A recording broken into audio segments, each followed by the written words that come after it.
milionário, soterrado sob uma capela, sente a vida escapar, até que uma mão pequena surge entre os escombros. Um menino de rua o arrasta, deixa um relógio em sua mão e diz: "O tempo ainda não acabou para você." E então, desaparece. Essa frase muda tudo. E o segredo devastador que ele descobre depois parte o coração e expõe uma verdade brutal que ninguém esperava. Antes de começarmos essa história emocionante, deixe aqui abaixo nos comentários de que cidade você está assistindo e um curtir no vídeo para continuar acompanhando. O barulho era o de um trovão, mas o que Otávio sentiu foi o chão se partindo sob seus pés. Em um instante, tudo sumiu. A parede, o teto, o tempo. A antiga capela desabou como papel molhado, engolindo o homem que nunca se ajoelhava. A tempestade lá fora parecia pequena diante da ruína que agora chovia sobre ele. Madeiras quebradas, poeira, sangue e um silêncio denso, como se o mundo tivesse parado. Otávio Almeida tentou gritar. Não conseguiu. Havia um gosto metálico em sua boca, ferro, sujeira, desespero. Preso sob escombros, parte do corpo esmagado, ele mal sentia as pernas. Tentou mexer o braço direito. Nada. O esquerdo tremia como um galho fraco. É assim que morre um homem rico? Pensou, não com arrogância, mas com amargura. A capela fora construída décadas antes, em uma vila esquecida, onde ele havia vivido um tempo que hoje preferia não lembrar. Estava ali por impulso, não por fé. Queria apenas ouvir o som da chuva em um lugar onde ninguém o chamasse de Senhor. Mas agora, o som da chuva era um lembrete cruel. O mundo ainda existia lá fora e o deixava morrer aqui dentro. As gotas que entravam pelas frestas batiam no rosto dele com frieza. Cada uma era um segundo a menos. O tempo, antes ilimitado, agora apertava como um nó em sua garganta. Sentia os batimentos desacelerarem, os olhos pesarem. Será assim mesmo? Fechou os olhos. E então, sentiu um toque, fraco, hesitante. Uma mão pequena, cavando. "Tem alguém aí?" Veio uma voz de menino, baixa, mas firme. Otávio tentou responder, mas só tossiu. "Eu tô vendo o senhor. Espera, tô quase..." A voz veio mais próxima, seguida de um estalo de madeira quebrando. A luz de fora atravessou uma fenda e revelou o rosto sujo, encharcado e magro de um menino. Ele tinha os olhos arregalados, os cabelos grudados na testa e as mãos cobertas de lama. Otávio mal conseguia acreditar. "Me ajuda", sussurrou. "Eu tô ajudando." O menino respondeu, com a convicção de quem acredita que ninguém morre hoje. Com força absurda para o corpo franzino, ele puxou uma tábua, empurrou um tronco, arrastou o corpo pesado de Otávio até que ele estivesse parcialmente livre. Os dedos do menino estavam em carne viva. Ele não parava. Otávio gemia, sentindo tudo e nada ao mesmo tempo. A respiração acelerava, os olhos turvavam. O menino vasculhou os bolsos do casaco surrado e tirou algo, um velho relógio de bolso com tampa de prata riscada. Segurou a mão de Otávio e a fechou sobre o objeto. Então disse, olhando-o nos olhos: "O tempo ainda não acabou para você." E desapareceu na chuva. Otávio tentou chamá-lo, mas a voz morreu antes de sair. Apagou. Acordou 3 dias depois em um hospital da cidade. A luz branca o cegou por segundos. Estava coberto de ataduras, com tubos nos braços e uma máquina apitando ritmadamente ao lado.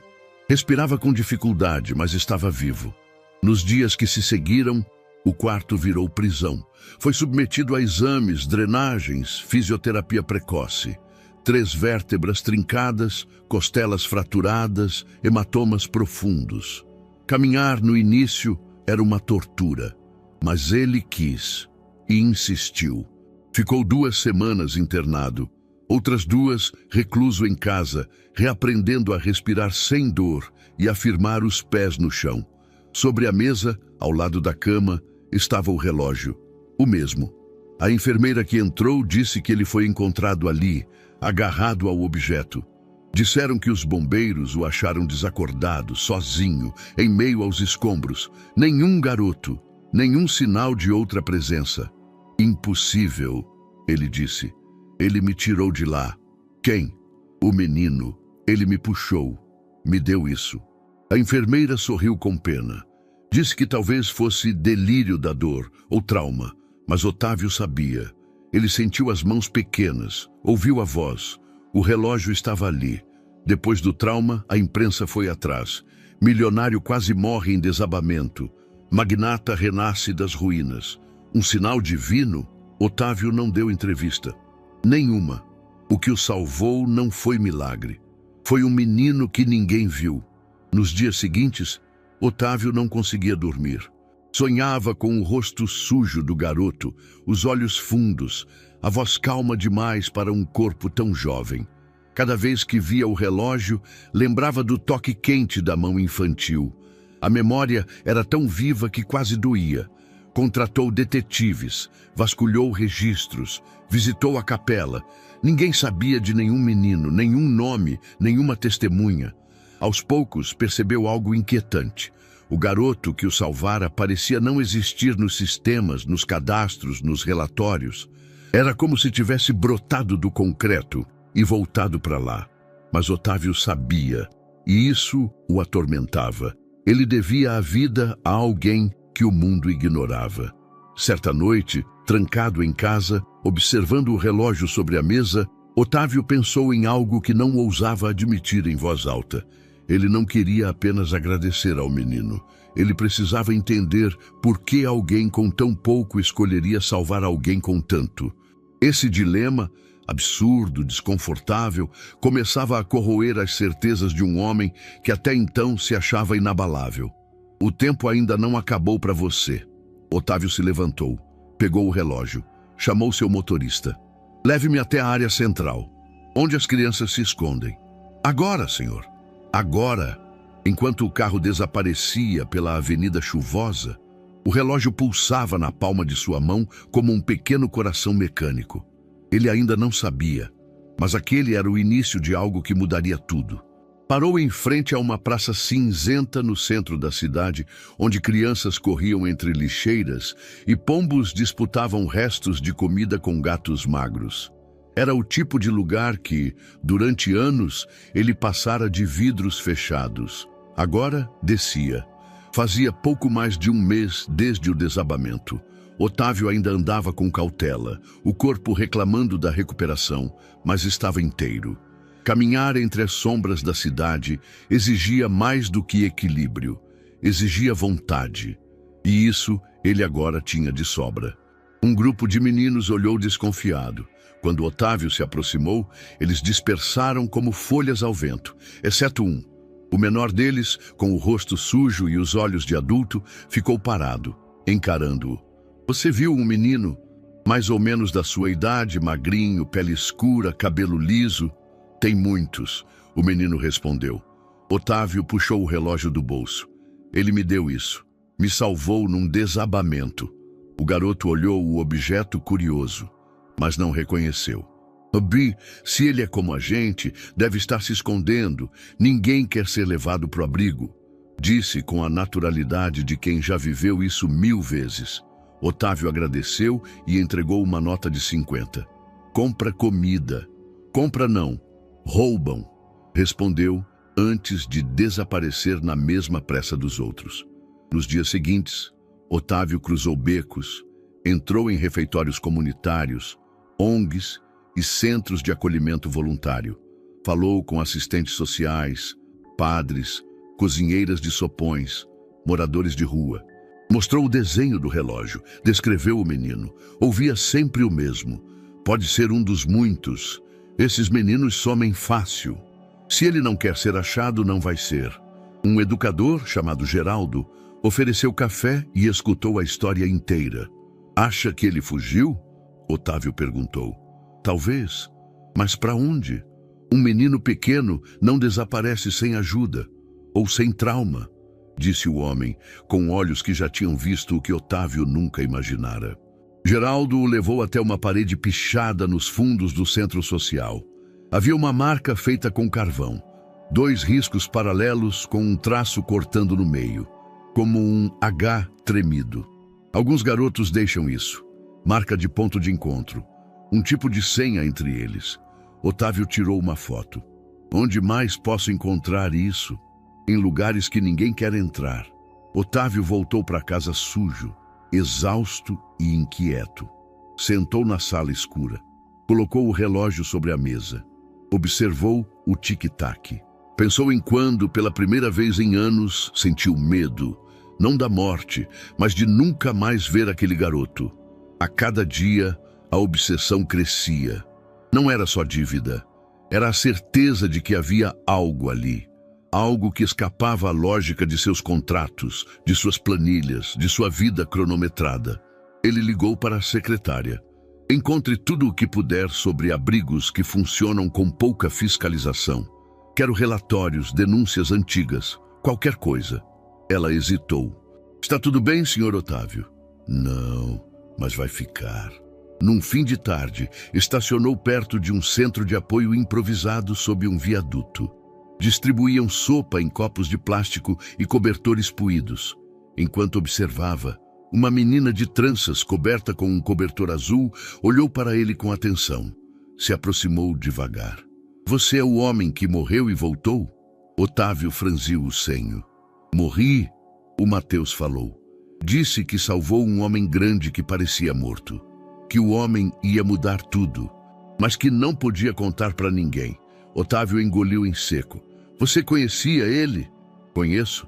Ele me dava parte da comida dele. Disse que ninguém podia ficar sozinho, mas sumiu depois que levaram a Clara. Ali estava. O nome. Você viu ele? Quando? Uns dias antes da chuva. Ele estava bravo. Disse que iam levar ela para longe. Depois ninguém mais viu ele. Ela esfregou o nariz. Mas ele volta. Sempre volta. Otávio abaixou a altura dela. Quem é Clara? A menina apenas apontou para um muro. Havia um desenho em carvão. Uma flor presa entre grades. Naquela noite, Otávio imprimiu a imagem do H riscado. Começou a percorrer muros, postes, caixas elétricas. Encontrou o símbolo 3 vezes em bairros diferentes. Embaixo de um deles, escrito à mão, a gente não grita, a gente se esconde. Foi ali que percebeu a dimensão do que enfrentava.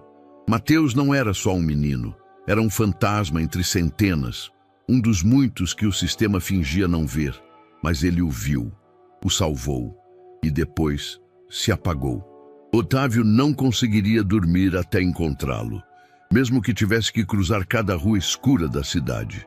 A fachada do Recanto do Sol exalava a mesma frieza dos seus muros. Pintura bege desbotada, letreiro metálico corroído nas bordas e um portão alto com grades estreitas, parecendo mais um centro de triagem do que um abrigo infantil. Otávio observava da janela do carro. O que mais o incomodava não era a aparência desgastada, mas o silêncio absoluto. Nenhuma risada, nenhuma bola quicando, nenhum choro. Ali, o silêncio parecia pesar. Ao seu lado, Renata ajeitava os papéis em uma pasta de couro. Fora ela quem descobrira o nome Clara em registros internos. O único fio consistente até agora, confirmada por uma educadora de rua que a viu ser levada, apesar de, por tempo, viver com Mateus nas ruas. Mateus e Clara haviam compartilhado dias difíceis nos becos da cidade. Ele, sempre protetor. Ela, sempre desenhando. Mas numa manhã fria, funcionários do recanto os separaram. Clara foi capturada e acolhida, enquanto Mateus escapou antes de ser notado. Agora, só existia uma esperança de reconectar essa história. Otávio respirou fundo. Vamos? Renata assentiu. Cumpririam o papel de potenciais doadores, abrindo as portas sem levantar suspeita. A recepcionista os recebeu com sorriso ensaiado. Bom dia, sejam bem-vindos ao Recanto do Sol. A dona Lúcia os aguarda. O corredor era limpo demais, azulejos amarelos, cheiro forte de desinfetante. Quadros com frases como "Disciplina é amor", Contrastavam com câmeras em cada canto e portas trancadas com trincos duplos. Dona Lúcia, magra, de semblante controlado, surgiu quando cruzaram os últimos metros. Senhor Otávio, doutora Renata, cumprimentou com voz formal. A conversa será na sala. Conduziram-nos a uma pequena sala envidraçada. A diretora ofereceu um aceno contido, como se esperasse mais cortesia do que abertura emocional. Nosso trabalho é com crianças de perfis difíceis, começou Lúcia. Muitas vêm com traumas, bloqueios no discurso. Clara, por exemplo, é muda, silenciosa, mas se expressa por desenhos. Otávio ergueu o olhar. Posso conhecê-la? Claro, está no pátio de leitura, mas lembre-se, ela não fala. Pode reagir com estranhamento. O pátio interno era sombrio e limpo demais. Clara estava sentada no chão frio, concentrada em seu desenho. O cabelo em tranças, roupa simples demais. Desenhava leves trejeitos quase mecânicos, como se traduzisse memórias sombrias. Sentado num banco de cimento, Otávio ficou observando. Clara levantou o olhar, olhou demoradamente e voltou a desenhar. Depois de alguns minutos, ela se levantou devagar, as mãos sujas, segurando um papel amarelando. Caminhou até ele, parou a 1 metro e estendeu a folha. Ele pegou. Era o desenho de um menino magro, cabelos escuros, traços fortes. Ele segurava um relógio de bolso numa mão, a outra mostrava machucados. Ao fundo, uma chuva pesada caía. Deu um frio no peito dele. Ele me protegeu? Perguntou em voz baixa. Clara olhou e assentiu vagarosamente.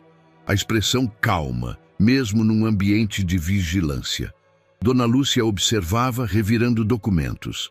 Clara tem essas manifestações espontâneas. Mistura memória e imaginação. Mas não temos certeza do que é realidade. Otávio guardou o desenho. Isso não é imaginação. Ela se afastou e voltou ao seu lugar. Clara voltou a se sentar e desenhar. Otávio respirou fundo. Posso voltar? Claro, disse a diretora numa resposta treinada. De saída, Otávio notou uma câmera. Dentro dela, uma criança o encarava, estática. Queria ser vista, mas não sabia como. Já no carro, Renata falou em tom confidencial. Ela viu e lembrou do que aconteceu lá fora. Não é só artista, é testemunha. Otávio suspirou. Ela está falando conosco sem uma palavra. Renata guardou silêncio. E agora? Otávio olhou pela janela. O portão se fechava atrás. Agora, a gente escuta. Otávio voltou ao Recanto do Sol 2 dias depois. O relógio que Clara desenhara permanecia sobre sua mesa de trabalho, ao lado dos papéis da empresa, que pela primeira vez em anos pareciam não ter mais urgência alguma. Ele dormia mal. Sonhava com escombros e corredores sem janelas e acordava sempre com a mesma sensação, de que alguém estava tentando ser ouvido sem fazer barulho. A recepção no abrigo desta vez foi menos calorosa. Senhor Otávio, bom dia, disse a mesma recepcionista com um sorriso mais curto. A senhora diretora está em uma reunião breve, mas pediu que aguardasse aqui. O aqui era uma sala sem janelas, com cadeiras enfileiradas como numa repartição pública. Um quadro com a frase "Amor se aprende com limite" enfeitava a parede. O clima ali era de contenção, não de acolhimento. Depois de 20 minutos, Dona Lúcia apareceu. Vestida com a mesma sobriedade de antes, blazer bege, coque firme e um sorriso que não alcançava os olhos. Senhor Otávio, que surpresa! Lamento não termos agendado algo. Hoje é um dia bastante movimentado. Otávio não se sentou, estava mais direto. Gostaria de ver Clara novamente, se possível. Dona Lúcia fez uma breve pausa antes de responder. Clara está em um processo de reestruturação de conduta. Acreditamos que estabelecer uma rotina clara e sem quebras é essencial para seu progresso. Visitas não programadas podem interferir negativamente. Otávio manteve o olhar fixo nela. Não quero interferir, só preciso conversar com ela por alguns minutos. Não farei perguntas, não a forçarei a nada. A diretora cruzou os braços. Ela não fala, nunca falou desde que chegou. Não há muito a extrair. Ela desenha, respondeu Otávio, e os desenhos dizem o suficiente. Dona Lúcia mudou levemente o peso do corpo, um sinal de incômodo. São expressões simbólicas, como toda criança que passou por traumas. Algumas coisas são apenas fruto da imaginação. Imagens de portas trancadas, pessoas sem rosto, crianças com a boca costurada. Ela suspirou. Com todo respeito, Sr. Otávio, o senhor não tem formação psicológica. Nós temos relatórios, temos diagnósticos. As crianças aqui são bem cuidadas, dentro dos parâmetros legais e emocionais recomendados. Ele não discutiu, só respondeu. Posso ver os desenhos mais recentes? Dona Lúcia permitiu, com visível relutância. Chamou uma monitora, que logo voltou com uma pasta verde clara. Ela desenha muito. A maioria são rabiscos, mas se quiser ver... Otávio sentou-se à mesa e abriu o primeiro papel. Uma espiral preta e densa preenchia o canto da folha. No centro, uma silhueta miúda cercada de riscos vermelhos. O segundo mostrava um corredor estreito, com portas fechadas dos dois lados. Todas tinham trincos por fora.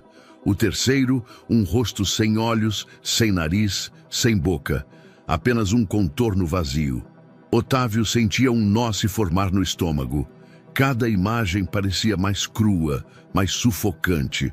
No quarto desenho, Clara desenhara o que parecia uma sala com janelas cobertas por madeira. Atrás de uma delas, uma figura escura assistia tudo.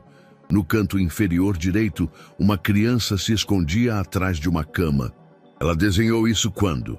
Perguntou Otávio sem desviar o olhar. Essa semana, respondeu a monitora. E alguém conversou com ela sobre o que significa? Ela não responde perguntas. Fica em silêncio. Só desenha.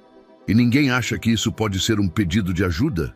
Dona Lúcia, em pé ao lado da porta, interferiu. Como eu disse, Sr. Otávio, projeções. Ela esteve nas ruas, pode estar revivendo experiências antigas. Ou pode estar tentando contar o que está vivendo agora. O silêncio que se seguiu foi mais barulhento que qualquer resposta. Otávio deixou o Recanto do Sol com uma cópia dos desenhos em mãos. No estacionamento, Renata o aguardava dentro do carro. E então? Perguntou assim que ele entrou. Ele jogou os papéis sobre o banco de trás. A diretora é educada demais para ser verdadeira. Ela impediu o contato? Disse que visitas interferem na rotina. Mas me mostrou os desenhos. Eu não sei se ela entende o que está guardando ali dentro. Renata pegou uma das folhas, ficou em silêncio por alguns segundos. Isso aqui parece mais um relato que uma abstração. Eu sei. Você vai seguir com isso? Otávio olhou para o portão do abrigo, que agora estava se fechando lentamente. Não posso parar agora. Naquela noite em sua casa, Otávio espalhou os desenhos sobre a grande mesa de jantar que não usava havia anos. Um a um, ele foi tentando entender não só o que via, mas o que era omitido. Os espaços vazios, as sombras, as expressões cortadas. Era como se Clara estivesse dizendo tudo com a precisão de alguém que nunca teve o direito de dizer coisa alguma. Ele comparou os desenhos com o primeiro, o do menino com o relógio. Estavam no mesmo estilo, com a mesma intensidade, mas algo mudara. O tom, a escuridão, a insistência nos detalhes de controle, portas, trincos, janelas vedadas. Ele lembrou de como ela lhe entregara aquele primeiro papel, sem hesitar, como se estivesse à procura de alguém que pudesse finalmente ouvir. No canto da última folha havia algo novo. Um pequeno quadrado, desenhado como se fosse uma câmera. De dentro dela, dois olhos bem abertos observavam a cena abaixo, onde uma criança, deitada no chão, parecia fingir que dormia. Otávio levantou-se da mesa. Foi até a janela. A noite estava fria, silenciosa. Mas dentro dele, algo ganhava corpo. Não era só preocupação. Era a certeza crescente de que Clara não era apenas uma menina retraída. Ela era um alarme disfarçado de silêncio. E se ninguém mais ouvia, ele ouviria. A papelada estava espalhada sobre a bancada da cozinha. Era madrugada e Otávio Almeida não conseguia dormir. A cada relatório lido, um novo vazio se abria dentro dele. E a cada silêncio institucional, crescia a certeza de que Mateus havia escapado mais de uma vez. Não da rua, mas dos lugares que prometiam protegê-lo. Renata, com café frio na mão e olhos cansados, ainda digitava. São pelo menos 7 instituições, 3 na capital, 4 no interior. Em todas, o mesmo padrão: entrada por recolhimento compulsório, permanência inferior a 15 dias, fuga silenciosa. E ninguém o procurou depois? Otávio perguntou incrédulo. O nome dele nunca foi prioridade em sistema algum. Menor não identificado, com comportamento desafiador, segundo os relatórios. Em 2 casos, sequer notificaram a fuga oficialmente. Otávio esfregou o rosto com as mãos. Sentia vergonha por não ter visto nada disso antes, por ter sido durante tanto tempo um dos que não olham. Esses lugares têm histórico de denúncia? Renata assentiu, puxando uma planilha. Todos têm algo. Um por insalubridade, outro por superlotação, 2 por uso indevido de contenção física. Mas as investigações morrem na burocracia. As crianças mudam, os relatórios desaparecem. Otávio levantou-se e foi até a janela. A rua deserta refletia sua mente, escura, fria, cheia de becos sem saída. Ele passou por tudo isso e ainda assim me salvou, disse, mais para si mesmo do que para ela. Talvez porque tenha aprendido a salvar os outros, mesmo sendo só uma criança. Na manhã seguinte, Otávio voltou ao Recanto do Sol com uma justificativa genérica. Precisava entregar documentos sobre a possível doação. Na verdade, queria ver Clara. Precisava dela. Dona Lúcia não o recebeu dessa vez. Foi uma monitora quem o acompanhou até a pequena sala de artes, onde Clara desenhava. Ela estava sozinha, como sempre, sentada no chão, lápis entre os dedos, traçando linhas com movimentos lentos. Quando viu Otávio, ergueu os olhos por um segundo. Depois voltou ao papel. Ele não disse nada. Sentou no chão, ao lado. Esperou. Após alguns minutos, Clara pegou uma folha limpa, desenhou por mais alguns instantes e, sem falar ou hesitar, estendeu-a para ele. Era diferente dos anteriores. No centro da imagem, uma árvore grande de tronco torto e galhos abertos. Ao seu redor, várias marcas de mãos, como se estivessem impressas na terra. E em frente à árvore, de pé, estava Mateus. Os traços eram claros, os cabelos, a camiseta larga, os olhos atentos. Otávio sentiu o coração acelerar. Esse lugar existe. Clara apenas o olhou, depois apontou para o desenho, para uma das mãos na base da árvore. Ela havia desenhado 5 dedos minúsculos, como se alguém tivesse marcado ali sua presença. A imagem era simbólica demais para ser só invenção. Havia emoção demais para ser só arte. Otávio saiu do abrigo em silêncio. No carro, Renata o esperava. Ele mostrou o papel. O menino e a árvore. Isso parece real. Pode ser um ponto de encontro, um esconderijo, um lugar seguro, um refúgio, completou Otávio. Algum lugar onde ele volta, onde já esteve. Renata pegou o desenho e observou os detalhes. Acima da árvore, Clara desenhara um pequeno contorno de sol entre nuvens. Não era decorativo, era um símbolo. Essa curva no horizonte parece uma elevação. Um morro, pode ser, ou uma praça, um parque. Precisamos cruzar com os dados da última instituição. Aqui ele ficou antes de desaparecer de vez. A última foi há 2 anos, certo? Isso mesmo. Um abrigo chamado Novo Caminho, no bairro São Tomás. Otávio guardou o desenho no envelope, como se fosse um mapa antigo. Vamos começar por lá. Naquela noite, de volta ao apartamento, Otávio olhou para a pilha de documentos na mesa e sentiu algo que não sentia há muito tempo. Uma urgência que não era de negócios, nem de prazos, nem de lucros. Era algo mais primitivo, um impulso de impedir que outra criança se apagasse. Lembrou do momento em que Mateus lhe dera o relógio. O gesto era mais do que simbólico. Era uma entrega de tempo, de fé, de futuro. E agora, Clara parecia dar continuidade àquela linha invisível, como se estivesse tentando devolvê-lo à vida por meio de desenhos. Otávio deitou tarde, mas não dormiu. Fechou os olhos e viu a árvore, sozinha, firme, com marcas de mãos ao redor. E soube que aquilo não era o fim da busca. Era o início da trilha. Chovia fraco quando Otávio estacionou em frente ao Recanto do Sol pela quarta vez em menos de 2 semanas. A insistência estava surtindo efeito, ainda que lentamente. Dessa vez, quem o atendeu foi a própria Dona Lúcia, com o mesmo sorriso plástico, mas um tom levemente mais controlado. Senhor Otávio, que surpresa! Justamente hoje teremos uma pequena atividade com os residentes. Uma forma de mostrar que promovemos integração com o ambiente externo. Um dia especial, por assim dizer. Otávio apenas assentiu. Sabia que era encenação, mas também sabia que se estivesse ali no momento certo, algo poderia acontecer. Clara participará? Sim, todas as crianças estarão no pátio frontal por cerca de 30 minutos. Atividade de jardinagem simbólica. Um pouco de sol e terra faz bem.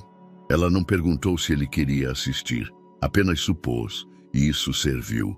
Otávio foi conduzido até um pequeno banco de concreto sob a cobertura lateral, de onde se via o pátio da frente.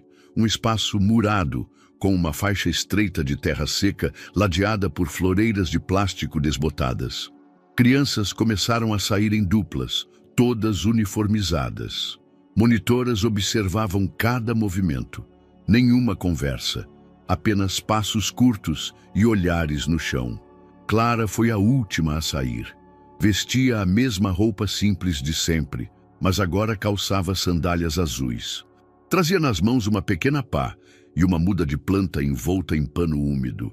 Seus olhos varriam o ambiente sem pressa. Mas então, pararam. Otávio seguiu seu olhar até a grade de entrada e viu. Ali, do outro lado, parcialmente escondido atrás do muro de concreto e uma pilastra elétrica, estava Mateus, mais magro do que ele lembrava, sujo, com roupas largas e chinelo só em um dos pés. Mas era ele. Ficou estático por segundos. Depois deu um passo à frente, até que Clara o visse por completo. Ela largou a pá no chão. Ficaram se olhando por uma eternidade silenciosa. Otávio não se moveu. Sabia que qualquer gesto precipitado destruiria aquele momento. Clara caminhou até o portão devagar. As monitoras não notaram de imediato. Estavam distraídas, reunindo sacolas de lixo deixadas pela chuva. Quando Clara chegou à grade, Mateus se aproximou mais um pouco. A chuva fina tornava tudo mais lento, mais poético, mais trágico. Eles não disseram nada, mas os olhos disseram tudo. Clara ergueu a mão colando-a contra o ferro. Ele fez o mesmo, do lado de fora. Pequenos dedos espelhados por uma estrutura que não deveria existir.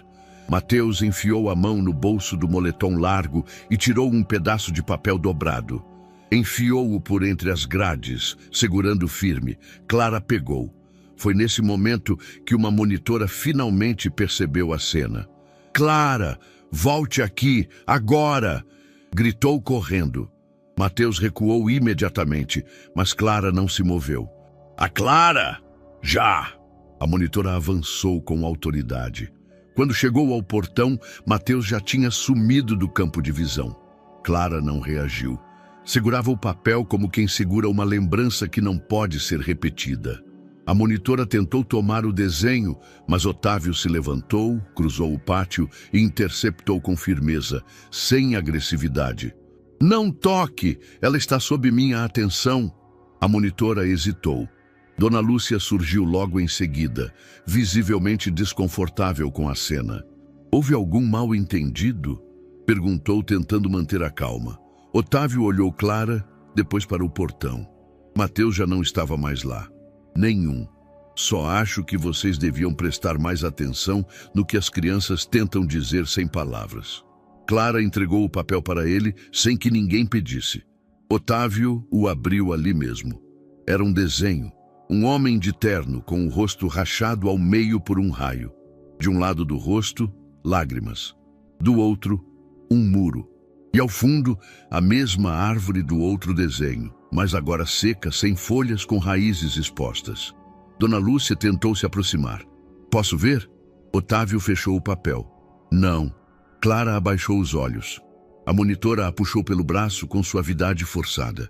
Ela seguiu, sem protesto. Otávio ficou ali de pé, na chuva leve, encarando o portão. Mateus viera. Por ela. Sabia onde procurá-la. Ainda estava por perto. Mas por quanto tempo? E em que condições? De volta ao carro, Otávio ligou o aquecedor no máximo, mas o frio vinha de dentro. Renata, no banco ao lado, olhou para ele sem dizer nada. Ele estava lá, disse Otávio finalmente. Mateus? Otávio assentiu. Ela correu até ele. Eles se viram, se tocaram. Renata respirou fundo. Então, ele ainda confia nela. Ainda acredita que pode protegê-la.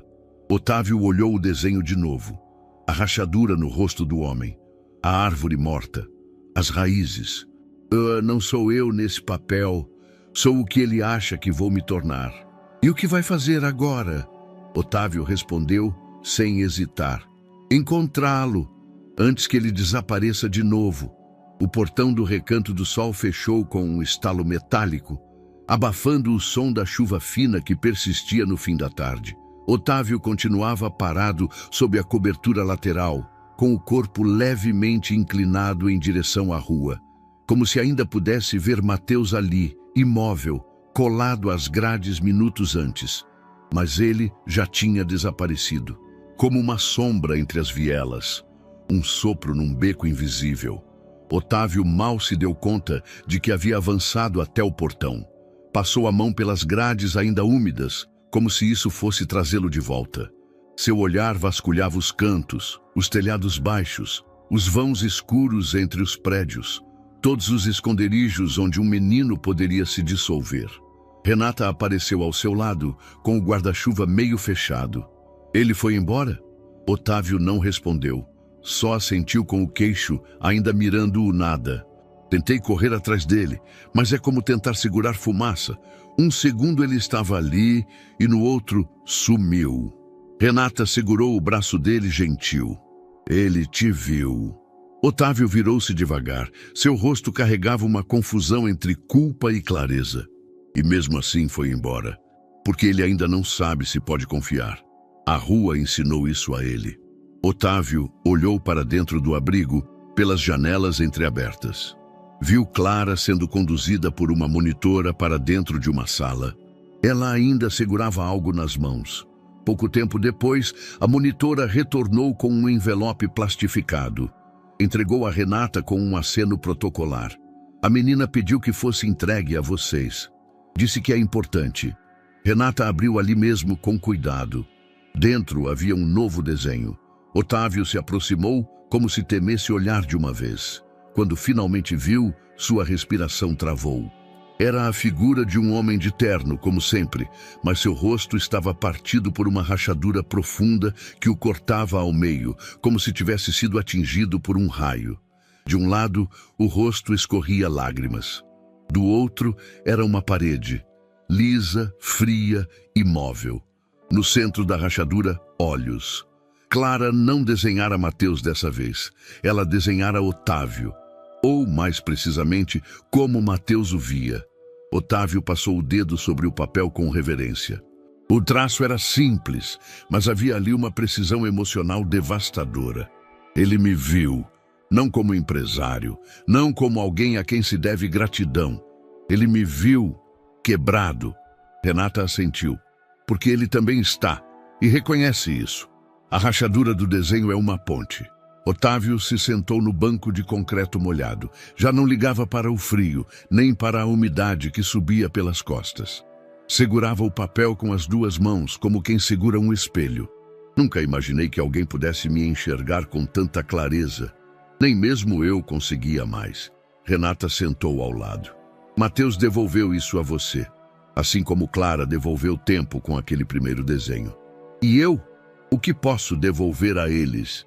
Segurança, escuta, a certeza de que não estão sozinhos. Otávio fechou os olhos por um segundo. Sentia-se como no dia do desabamento, esmagado, sem saída. Mas agora havia algo diferente. Não estava preso sob pedras, estava preso sob promessas. E precisava cumpri-las. Naquela noite, a cidade se calava atrás dos vidros da cobertura silenciosa de Otávio. Ele não acendeu todas as luzes. Sentou-se na sala iluminada apenas pelas luminárias de canto e espalhou os desenhos sobre a mesa de centro como se fossem peças de um quebra-cabeça. O Mateus do primeiro desenho, forte, firme, segurando o relógio. O da árvore com marcas de mãos, esperando. E agora, o Otávio rachado. Cada traço formava uma linha narrativa que ele ainda estava tentando entender, mas que já o transformava. Porque pela primeira vez, desde que perdera a filha, ele sentia que alguém o via além do luto polido e empresarial que aprendera a vestir como armadura. Essas crianças, com seus silêncios e traços, tinham rompido mais barreiras em semanas do que qualquer terapeuta, qualquer retiro, qualquer conselho de seguir em frente. Clara, muda, falava mais do que qualquer executivo em reunião. Mateus, um fantasma urbano, era a única pessoa que lhe dera algo incondicional nos últimos anos. Tempo. Ele pegou o desenho novamente. O homem rachado, as lágrimas de um lado, o muro do outro. Ele acha que vou falhar, murmurou, que vou endurecer, como sempre, que a rachadura vai virar parede. Renata, agora de volta à sala com 2 xícaras de chá, ouviu sem comentar. Otávio olhou para ela. Não posso ser isso. Então seja outra coisa. Ela respondeu simples. Otávio se levantou devagar. Foi até o armário onde guardava pastas antigas e de lá retirou uma caixa que não tocava há anos. Dentro, alguns pertences da filha. Um colar, um bilhete, um caderno de escola. Ele colocou o novo desenho ao lado dos antigos. Eles não vão substituí-la. Eu sei, mas talvez possam me ensinar a voltar. Na manhã seguinte, Otávio vestiu jeans, camiseta escura e tênis, a mesma roupa do dia em que pisou pela primeira vez numa praça de meninos invisíveis. Quando saiu de casa, o céu ainda estava nublado, mas ele sentia algo clareando por dentro. Mateus havia desaparecido entre os becos. Mas agora, Otávio sabia por que queria encontrá-lo. Não era só para agradecer, era para dizer, eu também estou tentando me encontrar. O corredor do 2º andar permanecia intocado. As portas estavam sempre fechadas, as luzes apagadas. A governanta passava por ali apenas para limpar a poeira com cuidado, sem jamais mover nada de lugar. Mas naquela manhã, depois de meses, talvez anos, Otávio subiu. Subiu devagar, sentindo o peso de cada degrau, como se carregasse uma década nos ombros. O corredor estava silencioso, o ar levemente morno, estagnado.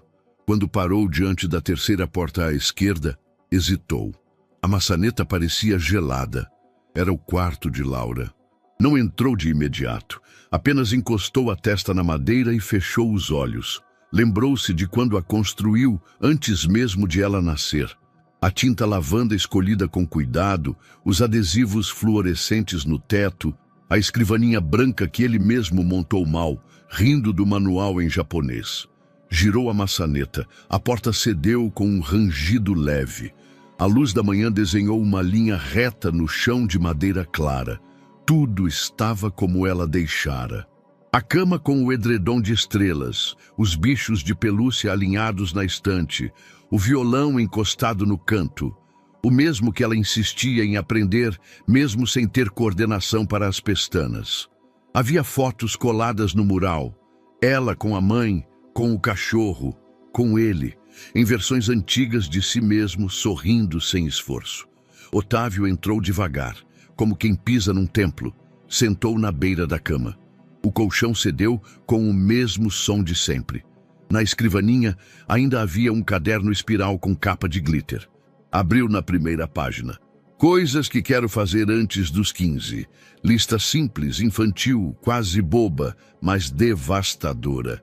Ver a neve, cantar em público, plantar uma árvore, conhecer uma baleia, dormir no telhado, passar um dia inteiro de pijama, dançar com meu pai. Otávio não conseguiu continuar. Fechou o caderno com delicadeza e o segurou junto ao peito.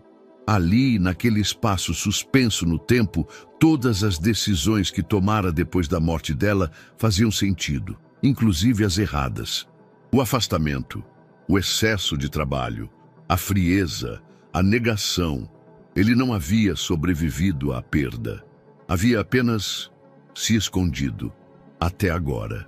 Desceu no fim da manhã e, pela primeira vez em muito tempo, pediu que a governanta não limpasse mais o quarto. Ela o olhou surpresa, mas não questionou. Otávio foi até o escritório, pegou os desenhos de Clara, organizou todos numa pasta de couro marrom e se sentou diante da janela com vista para a cidade. Estava ventando. As nuvens começavam a ceder lugar ao azul. Mateus e Clara não eram substitutos, nunca seriam, mas carregavam fragmentos, ecos. Mateus, com sua urgência silenciosa, lembrava Laura quando se irritava por injustiças no parquinho. Clara, com sua quietude alerta, espelhava a forma como a filha observava o mundo, calada, mas intensa. Eram diferentes, mas algo neles acendia a mesma parte de Otávio que estivera apagada por tanto tempo. A capacidade de sentir por alguém, de cuidar, de temer perdê-los. Ele levantou-se, foi até o cofre antigo embutido na parede e retirou uma caixa pequena. Dentro, fotos antigas, uma pulseira de hospital, uma carta escrita à mão. Para o papai quando eu crescer, que nunca fora entregue. Leu com calma. Palavras simples, desenhos de flores. No fim, a frase: se você esquecer de rir, eu te lembro, mesmo se eu não estiver mais aqui. Otávio fechou os olhos. Sentiu as lágrimas virem, mas não como desespero. Era um choro quente, lento, de quem encontra uma memória viva. Como se Laura estivesse ali, de pé ao lado dele, dizendo que ainda dava tempo. Ainda dava tempo. Naquela noite, Otávio abriu uma garrafa de vinho esquecida na adega. Não brindou a contratos, nem ao passado. Brindou à falha, à dor, ao recomeço. Clara e Mateus não pediram para ser salvos, só pediram para serem vistos. E agora ele via. Mais do que isso, sentia. Prometeu a si mesmo que não deixaria mais as rachaduras crescerem em muros, que usaria a dor não como barreira, mas como ponte. Amanhã ligaria para Renata, pediria que formalizasse os próximos passos. Já não bastava acompanhar. Agora ele iria lutar, não por caridade, mas por humanidade. A dele reconstruída pedaço por pedaço, nas linhas de um desenho, nas mãos de uma menina muda, na fuga de um menino que lhe devolveu o tempo. No escritório improvisado de Otávio, a mesa antes destinada a reuniões corporativas estava coberta de documentos, pendrives e pastas coloridas com etiquetas escritas à mão. A digitalização de denúncias, laudos psicossociais esquecidos e dossiês de auditorias internas jazia ali como uma autópsia aberta do Recanto do Sol. Renata organizava arquivos em ordem cronológica. Estava ali há horas. Essas denúncias são antigas, mas recorrentes. O mesmo padrão em vários anos diferentes. Registros genéricos, punições não documentadas, sumiços silenciosos. Otávio lia uma ficha com o rosto de uma criança. O nome era diferente, mas os olhos tinham o mesmo apagamento de Clara. Ninguém viu? Viram, mas preferiram não mexer. O abrigo tem ligações com membros do Conselho Municipal de Assistência. Há quem diga que Dona Lúcia é intocável. Otávio sorriu, sem humor. Vamos ver até onde vai essa intocabilidade. Renata deslizou outro papel na direção dele. Isso aqui é mais grave, disse. Um memorando interno sobre realocação de menores considerados difíceis. Clara está nessa lista. A próxima instituição é a chamada Unidade Nova Esperança.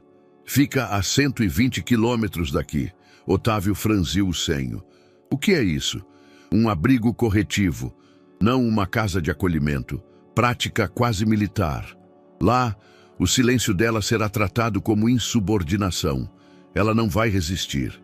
Quando é a transferência? Está prevista para daqui a 4 dias.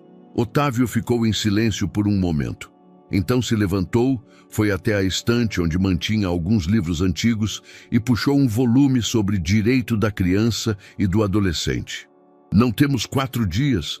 Temos que agir agora. Na manhã seguinte, Renata esteve no Fórum da Infância com um relatório completo.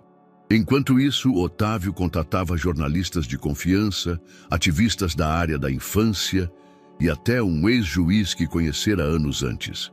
Não quero apenas parar essa transferência. Quero expor o que está por trás dessas paredes. O silêncio que esmaga. As grades que não aparecem nas fotos. Renata retornou com novidades. O juiz responsável pela região é cauteloso, mas abriu espaço para uma audiência extraordinária em caráter preliminar. Amanhã. Se conseguirmos reunir mais um testemunho direto ou uma inconsistência documental forte, temos chance de suspender a transferência. Otávio refletiu. E Mateus? Ainda sem sinal, mas Clara pode ser a chave agora. No Recanto do Sol, Clara passou o dia sendo observada. Os olhares das monitoras estavam mais atentos. Ela sentia isso. O ambiente, antes já hostil, parecia prestes a quebrar. Na hora da atividade de desenho, ela recusou o papel. A monitora insistiu. Clara, vamos. Faça o desenho. É para o novo abrigo. Eles querem ver seu progresso. Ela permaneceu imóvel. A monitora puxou sua cadeira, levemente. Clara, faça. Agora. Mas ela não moveu um músculo. Quando tentaram levá-la de volta ao quarto, Clara agarrou uma caneta escondida no bolso do casaco e riscou com força no próprio braço da blusa. Fico aqui. Foram chamados 2 funcionários. Levaram-na para a sala escura onde acalmar era o termo para o confinamento. Renata soube do ocorrido através de uma fonte anônima.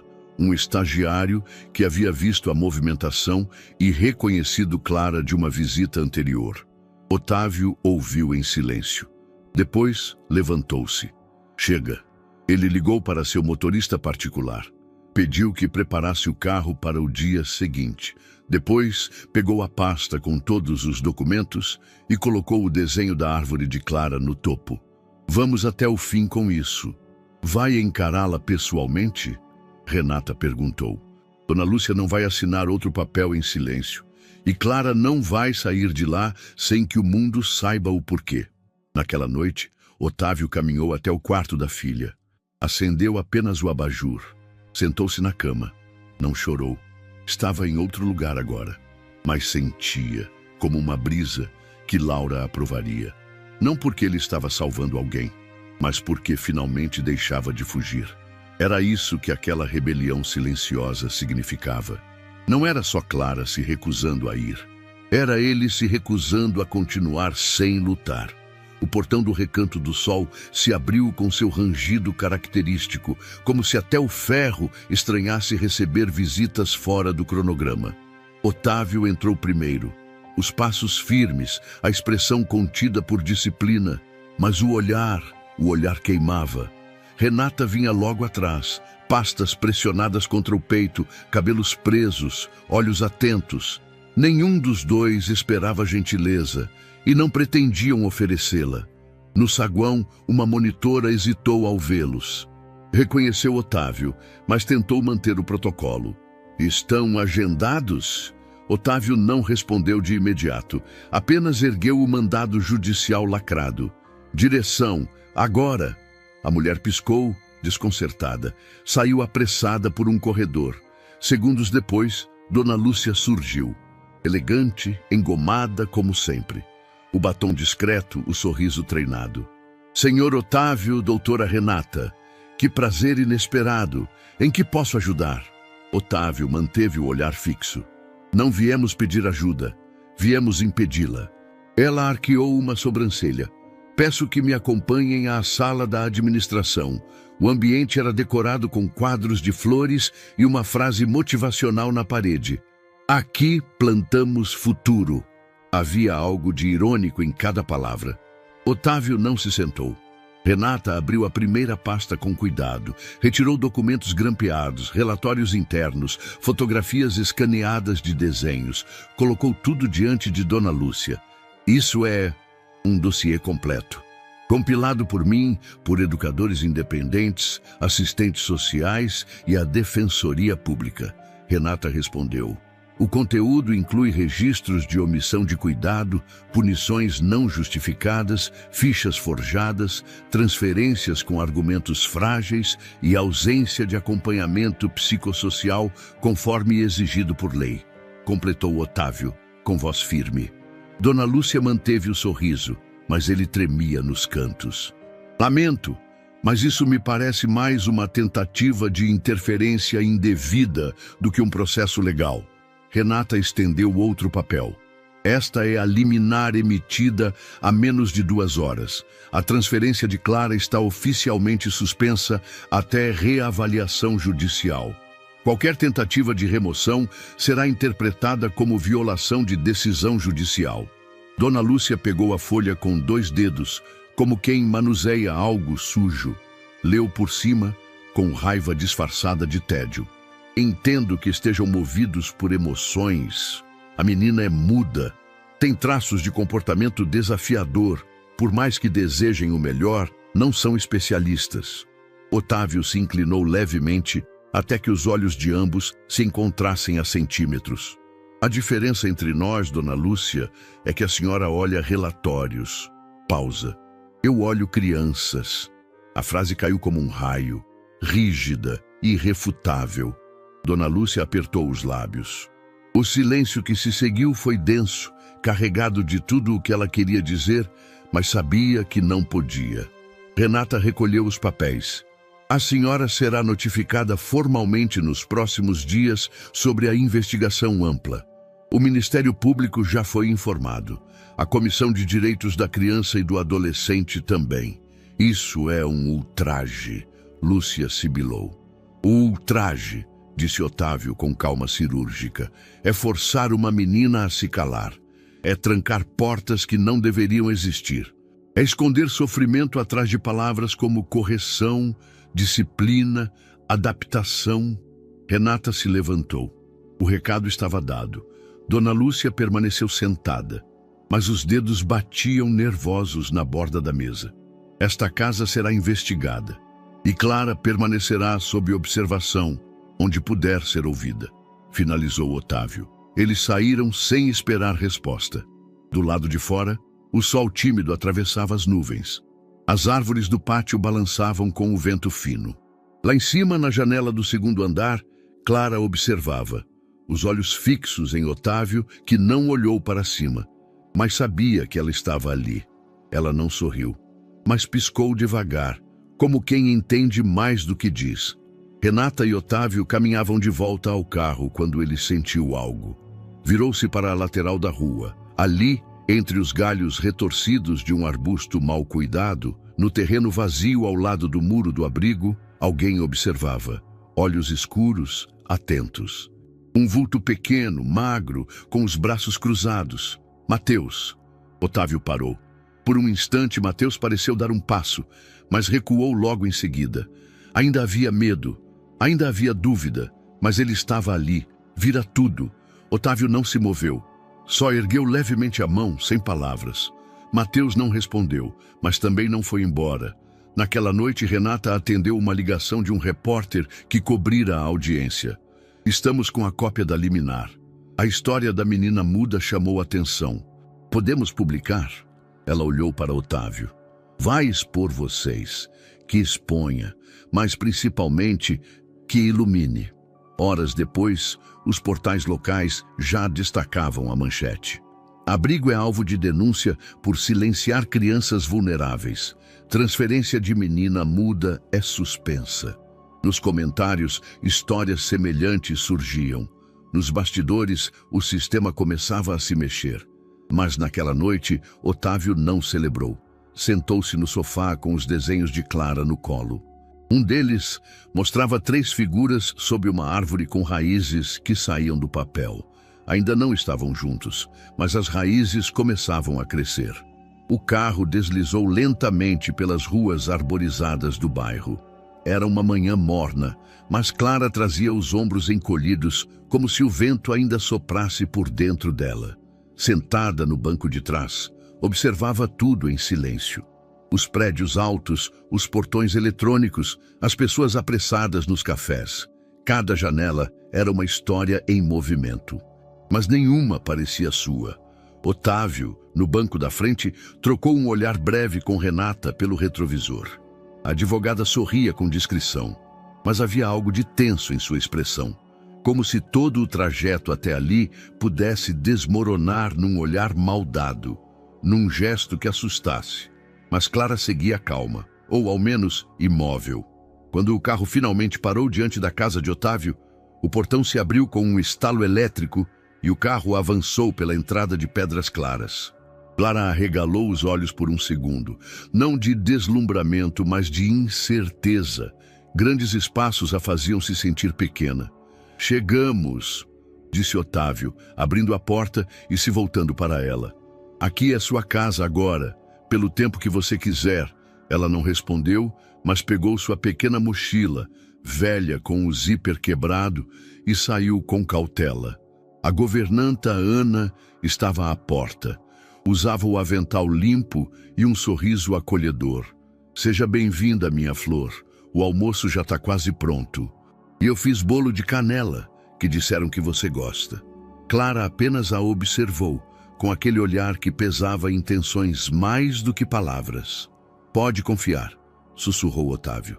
Ana cuidava da minha filha também. Ela entende os silêncios. Subiram juntos ao segundo andar. Otávio caminhava alguns passos à frente, mas sempre olhando para trás, guiando sem pressionar. Pararam diante de uma porta com adesivos antigos de estrelas e luas. Ele a abriu devagar. O quarto de Laura. Nada havia sido modificado. As paredes lilazes, a escrivaninha branca, a estante com livros juvenis, o violão no canto, a colcha com padrões de constelação.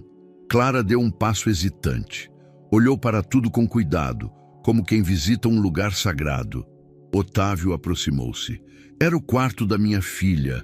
Ela partiu há alguns anos, mas o espaço continuou sendo dela. Clara virou lentamente o rosto para ele. Mas agora, completou com voz baixa, ele também pode ser seu. Não como substituição, nunca, mas como acolhimento. Clara assentiu, apenas uma vez. Depois pousou a mochila no canto, tirou os sapatos e sentou na beira da cama com os pés balançando, sem tocar o chão. Otávio a deixou ali, fechando a porta com suavidade. Exceto por um detalhe, não a fechou completamente. Na parede ao lado havia outra porta, a do quarto vago, ao lado do de Clara. Ele girou a maçaneta, entrou e deixou a janela entreaberta. Arejou, ajeitou o travesseiro e deixou a porta entreaberta. Não havia bilhete, nem chamado, mas havia espaço, um convite silencioso. Naquela noite, Clara desceu para jantar. Comeu pouco, mas não recusou. Observava tudo, os talheres, os sons da casa, os quadros nas paredes. Ana lhe ofereceu uma toalha quente para as mãos. Renata passou para dar boa noite. Otávio, ao contrário de todos os adultos do abrigo, não fazia perguntas o tempo todo. Só dizia, se precisar de qualquer coisa, me chama. Mesmo se for só ficar quietinha do lado. Depois do jantar, Clara pediu papel. Ana trouxe folhas brancas e lápis de cor. Clara desenhou por meia hora, sentada no chão da sala, com as costas contra o sofá. Depois, colocou o desenho virado para baixo sobre a mesa e subiu para dormir. Otávio só virou a folha quando ficou sozinho. E então viu uma casa simples, de linhas leves. Dentro dela, 3 silhuetas. Uma maior e 2 menores, lado a lado. Embaixo da casa, raízes. No teto, estrelas. E na lateral, algo novo. Uma porta entreaberta. Otávio ficou parado diante do papel. O silêncio era denso, mas o recado era claro. Clara já o entendia e já esperava. Na calçada da rua ao lado, Mateus assistia às janelas daquela casa acesas com uma expressão indecifrável. Tinha uma sacola de plástico nas mãos, com uma muda de roupa amassada, uma barra de cereal e um pedaço de papel com o desenho da árvore. Não sabia ainda se devia ir, mas, pela primeira vez, considerava. E lá dentro, uma porta estava aberta, esperando. O dia amanhecia pálido quando Otávio estacionou diante do velho edifício, agora pouco mais que uma carcaça urbana. As janelas sem vidro lembravam bocas escancaradas, como se gritassem por quem dormia dentro. Havia cheiro de ferrugem, de fumaça antiga e algo mais. Algo invisível, como abandono impregnado em concreto. Renata aguardava sob um toldo desbotado. Trazia nas mãos uma garrafa térmica com café e nos olhos a cautela de quem sabia que tudo ali podia ruir com um gesto errado. Ele está lá dentro, com 2 crianças pequenas, um menino e uma menina, acho que irmãos, disse, sem preâmbulo. Otávio assentiu. Ele protege, com tudo o que tem. Renata completou. Se o abordar como salvador, ele foge. Não quer ser resgatado, quer ser visto. Otávio não respondeu. Apenas entrou. O chão do hall estava coberto de papelão e cobertores rasgados. Passos ressoavam com ecos indecisos. Subiu até o 2º andar, onde as paredes estavam pichadas com frases cortadas. A gente existe, silêncio não é paz, fome é grito. No fim do corredor, uma cortina feita de sacos plásticos se movia suavemente com o vento. Ele a empurrou com cuidado. Lá dentro, Mateus. Sentado num colchão fino, com um pedaço de madeira em mãos e olhos fixos no vazio. Ao lado, 2 pequenos dormiam encolhidos. A menina tinha o rosto encostado num urso sujo. O menino segurava a barra da camisa de Mateus mesmo dormindo, como quem sabe que aquilo é tudo o que tem. Otávio não falou de imediato, apenas se agachou mantendo distância. Você lembra de mim? Mateus o olhou. Os olhos não tinham medo. Tinham cansaço. Eu não vim te levar à força, nem dizer o que fazer, só queria te ver. Mateus soltou o pedaço de madeira, mas não se moveu. Otávio continuou. A Clara está em casa. Ela dorme no quarto da minha filha. Fez um desenho com 3 pessoas e uma casa. Acho que você é uma dessas pessoas. Mateus franziu levemente a testa. Eu deixei uma porta aberta, literalmente. Está lá. Se quiser entrar, entra. Se quiser sair depois, sai. Só queria que soubesse que existe uma escolha e que ela é sua. O silêncio ficou mais denso. Então Mateus falou. Pouco, rouco. E eles? Olhou para os 2 pequenos. Otávio compreendeu. Vou avisar uma assistente que conheço. Ela cuida. Garante abrigo, comida, presença. Prometo que não vão ser esquecidos. Mateus se levantou. Ajeitou os cobertores sobre as crianças. Tocou levemente a testa da menina. Depois virou-se para Otávio e saiu com ele. O carro deslizou em silêncio até a casa. No banco traseiro, Mateus observava a cidade como se ela fosse nova, ainda que já a conhecesse demais. Quando desceu, hesitou por um segundo, mas a porta estava mesmo entreaberta. Ana os recebeu com um chá quente. Mateus não quis beber, mas seguiu com ela até o quarto ao lado do de Clara. Era limpo, com um colchão confortável, uma janela que dava para o quintal e uma estante com livros infantis antigos. Havia também um caderno em branco, com lápis ao lado. Ele não perguntou, só olhou tudo em silêncio. Depois, fechou a porta, mas não trancou.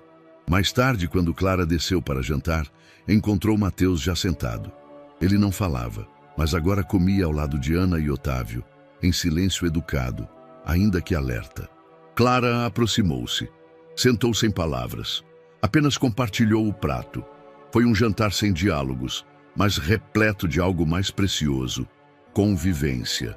Na manhã seguinte, Mateus saiu cedo. Deixou um bilhete simples: "Volto logo." Otávio se inquietou. Ana disse apenas: "Ele precisa saber se ainda é livre. Só depois pode ficar." Horas depois, Mateus voltou. Trazia um pacote de bolachas quebradas e um chaveiro em forma de árvore. "Para ela", disse, e deixou na mesa. Clara pegou o chaveiro. Tocou com cuidado. Depois correu até seu quarto e, com fita adesiva, colou-o na janela, como se fosse uma bandeira. Naquela noite, ela desenhou 3 figuras sentadas à mesa, com uma vela acesa no centro, um teto sobre elas. E ao lado da imagem, escreveu com sua caligrafia tímida: "Agora tem som." Otávio olhava o desenho na sala quando Mateus entrou, já de pijama. "Posso mesmo sair se quiser?" Otávio assentiu. "Pode, sempre." Mateus pensou por um momento. "Mas posso ficar também, se quiser." Mateus se recostou no sofá. Não disse mais nada, mas ficou ali, até dormir. Naquela noite, pela primeira vez desde que aquela casa fora construída, todos os cômodos tinham vida. E dias depois, os 2 pequenos também foram acolhidos. A menina, que vivia com o rosto escondido num urso gasto, agora desenhava ao lado de Clara na varanda, em papéis que não precisavam mais ser escondidos. O menino, antes grudado à camisa de Mateus, cuidava da horta com ele, cavando a terra com as mãos pequenas, como se semeasse ali a possibilidade de um começo. O portão ainda era o mesmo, enferrujado, pesado, com dobradiças que protestavam a cada abertura. Mas agora, sobre ele, uma placa nova brilhava sob o sol de outono. Casa Aurora. Toda luz importa. Otávio observava o letreiro recém-instalado com as mãos nos bolsos. Respirou fundo, sentindo o cheiro de tinta fresca e madeira lixada. Atrás dele, os corredores do antigo Recanto do Sol ainda guardavam fantasmas. Mas agora, pela primeira vez, não eram os únicos moradores. Dentro da casa havia vozes. Na cozinha, Ana separava ingredientes para o café da manhã. Clara já estava acordada, sentada à mesa, pincelando cores sobre uma folha em branco. Ao seu lado, Mateus preparava chocolate quente com cuidado extremo, como se fosse uma missão. Otávio entrou descalço, ainda com a camiseta amassada. Riu ao ver a panela com chocolate quase transbordando. "Cuidado, comandante, está prestes a afundar o navio." Mateus ergueu os olhos, fingindo indignação. Clara riu em silêncio, empurrando um copo na direção dele com um desenho colado, uma panela com asas. A cozinha se encheu de aroma doce. Nos dias seguintes à reabertura, a casa deixara de ser apenas um prédio reformado. Havia algo vivo ali. Não era só a tinta nova, nem os colchões decentes, nem os talheres iguais. Era o som de passos leves, o correr de crianças nos corredores, as vozes ecoando, sem medo. Otávio passava parte das manhãs na horta.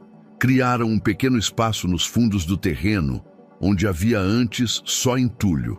Agora brotavam pés de cebolinha, hortelã e um limoeiro novo que Mateus nomeara de Valente.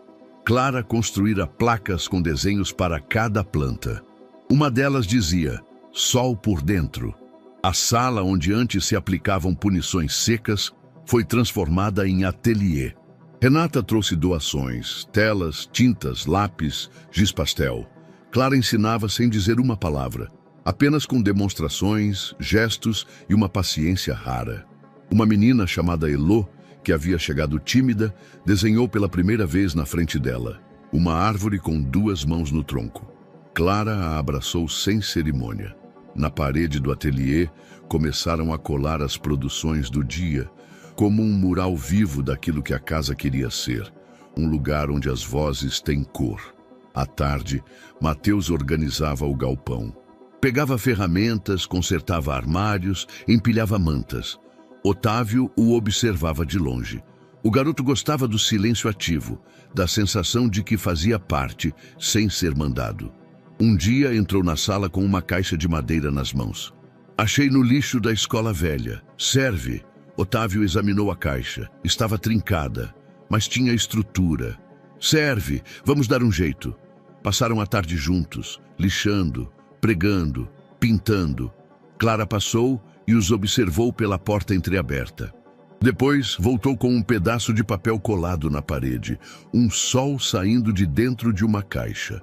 E abaixo, guardar luz também é plantar. Renata visitava às quartas-feiras. Trazia jogos de tabuleiro, lia histórias em voz alta, organizava as doações. Havia um espaço novo, a sala do meio, onde as crianças se deitavam em almofadas para ouvir música ou conversar. Ali, Ana preparava bolinhos de chuva. Clara colocava trilhas sonoras em caixas de som. Músicas suaves, sem letra, que lembravam nuvens. Otávio passou a frequentar essa sala à noite, sozinho, após colocar as crianças para dormir. Sentava-se ali com uma xícara de chá, ouvindo as músicas que Clara deixava rodando.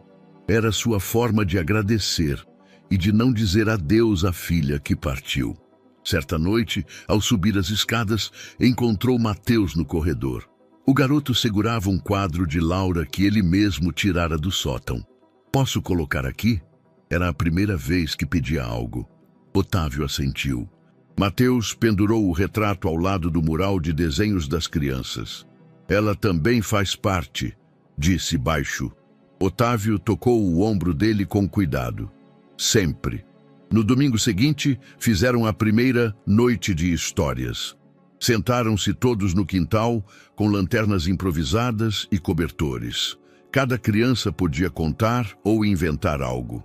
Clara desenhou ao vivo, com uma lanterna apontada para o papel, criando sombras nas paredes. Otávio contou uma história sobre um menino que se perdeu e achou uma casa onde o teto não era de telha, mas de estrelas. Mateus não falou, mas ao final desenhou o relógio e o colocou no centro do círculo. Casa Aurora crescia devagar. Chegavam novas crianças. Algumas de passagem, outras ficavam. Otávio lia todos os relatórios, mas deixava espaço para o invisível. Olhares, silêncios, gestos. Clara era a ponte. Mateus, o guardião. Ele, o chão. Certa tarde, uma assistente perguntou: "Qual é o segredo?" Otávio pensou: "Não é segredo, é escuta, é deixar que a dor não seja proibida." Na sala principal, agora havia um mural, Casa Aurora, onde as raízes florescem. Ao lado, Clara desenhou 3 figuras abraçadas sob uma árvore com janelas no tronco. Embaixo, escrito com a caligrafia cuidadosa dela: "Não foi milagre, foi gente." O juiz assinou os papéis numa manhã chuvosa. O cartório cheirava a café frio e tinta de carimbo. As palavras impressas no documento pareciam distantes demais para tudo o que havia acontecido, como se colocar "adoção deferida" fosse suficiente para traduzir o que Otávio, Mateus e Clara haviam construído. Mas ali estava, legal, oficial, irrevogável. Antes de saírem, Renata explicou com simplicidade. Foram semanas rastreando documentos antigos, registros esquecidos, buscando atestados que comprovassem. Mateus não tinha responsáveis vivos. Com apoio do Ministério Público, conseguimos regularizar tudo. Emissão de certidão, CPF, tudo. Ele agora é visto pelo sistema. E, mais importante, tem quem o veja de verdade. Otávio olhou para os 2 sentados na sala de espera. Mateus folheava uma revista velha, fingindo indiferença. Clara desenhava o juiz como um pássaro com gravata. "É isso", disse ele com a pasta nas mãos. Clara sorriu. Mateus murmurou algo que parecia um tá, mas os olhos diziam mais. A notícia correu. Não por press release, não por campanha, mas por boca a boca, por vizinhos, por assistentes sociais que agora viam uma instituição funcionando de verdade, por mães que reencontraram filhos resgatados, por crianças que começaram a falar, a dormir, a confiar. Um jornalista local quis saber por quê. Por que um homem como Otávio Almeida, dono de empresas, herdeiro de milhões, reconstruiria uma casa de acolhimento a partir das ruínas? Otávio pensou. Respondeu: porque fui salvo por quem ninguém vê. A frase virou manchete, mas para ele era só verdade. A inauguração oficial da nova sede aconteceu numa tarde ensolarada. O portão agora era amarelo, com um mural de asas coloridas pintadas pelas crianças. Ao centro, a placa Casa Aurora, onde toda a luz importa. Ana preparou suco de maracujá e pão de queijo. Clara organizou uma exposição dos desenhos, colados com fita nas paredes dos corredores. Mateus testou o sistema de som com músicas que aprendeu a baixar com um dos voluntários. Renata trouxe balões e um bolo enorme com cobertura de brigadeiro.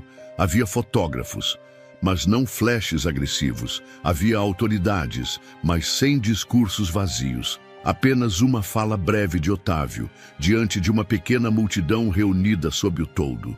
Esta casa não nasceu de caridade, nasceu de dívida e de escolha. Porque toda criança, mesmo em silêncio, tem o direito de ser ouvida. Aplausos, alguns olhos úmidos, e as crianças riam. Na sala de leitura, um menino lia em voz alta, trêmulo, mas firme. Na horta, 2 pequenos plantavam com a ajuda de Mateus. Clara explicava por gestos como funcionava o mural de recados, agora dividido em hoje eu senti, hoje eu quis dizer, hoje eu imaginei. Otávio caminhava pelos corredores sem pressa.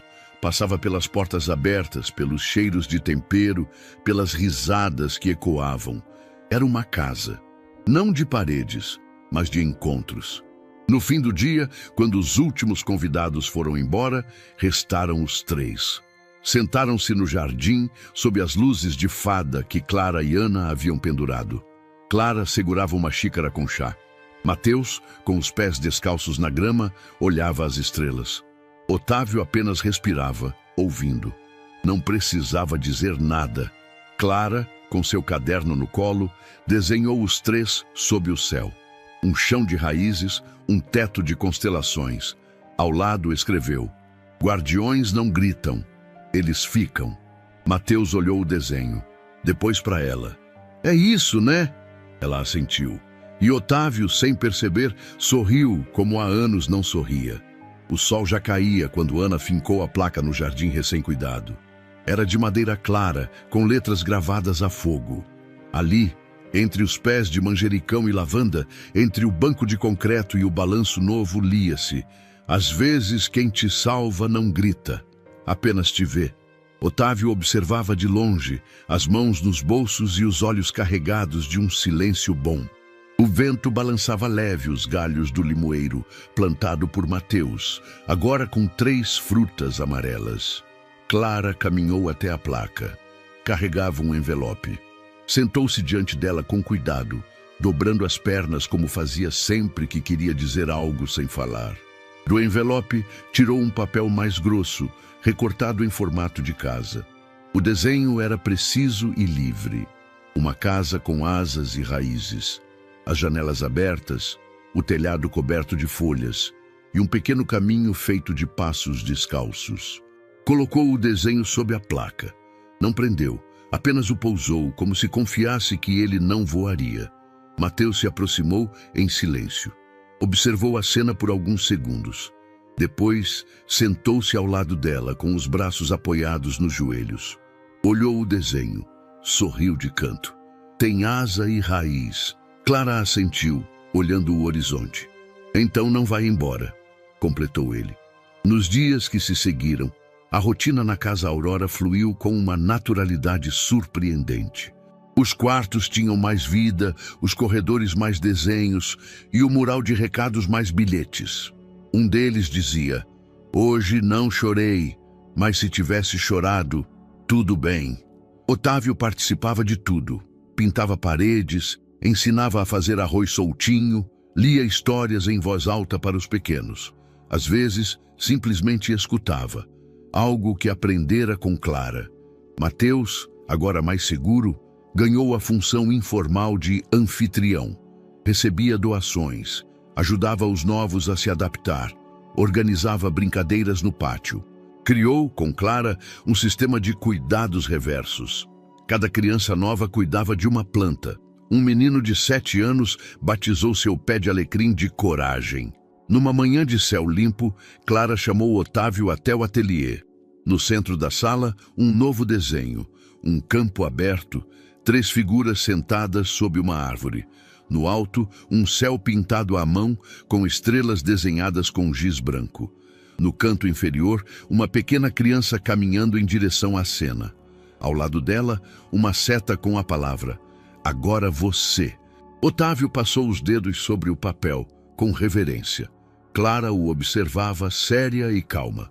"Está pronto?" murmurou ele. Ela assentiu. Naquela tarde, Mateus estava no jardim, jogando pedrinhas num círculo de areia com outros 2 meninos. O portão amarelo rangeu.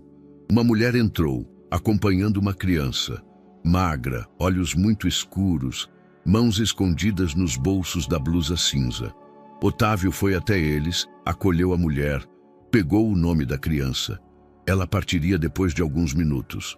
Enquanto isso, Mateus se levantou devagar, caminhou em direção ao menino novo. Não disse nada de imediato, apenas estendeu a mão. O menino hesitou, depois segurou.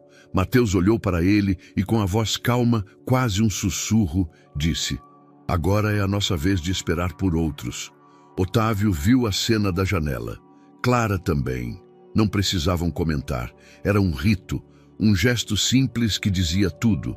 Como abrir uma nova porta e saber que do outro lado já havia alguém esperando.